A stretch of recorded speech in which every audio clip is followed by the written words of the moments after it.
I'm Jenny. I think there are so many aspects that make us who we are as individuals, and there's certain morals and mottos we always uphold. I was raised Lutheran. I went to church regularly, which is what informs the topic. How I was brought up attributes to who I've become.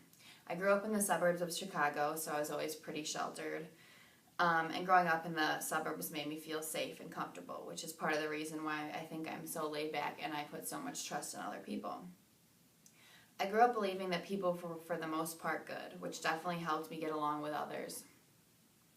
Being in such a safe and comfortable atmosphere growing up kept me a little sheltered, which led to me wanting to have more adventure in my life, which luckily for me was good because I had a family that also liked that, which leads into my next question.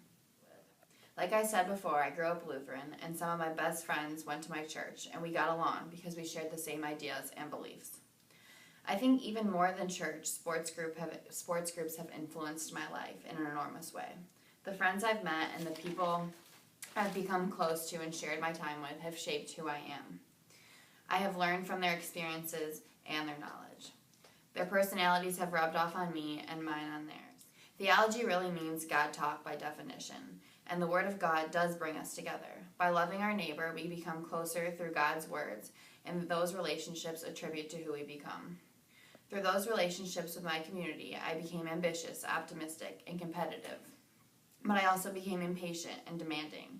Everything I am was influenced by the ones I live with. Become and are is through the Word of God. By loving ourselves, neighbor, and God, we develop into who we are. We form our habits and decide what our morals are. Not only did all these things make me who I am, but they'll help me become who I want to be. And I think theology is more than just the Word of God. It's how you follow it. How well do you love your neighbor? How well do you treat the people around you? And how good of a person are you? I think that really defines you as a person and makes you who you are.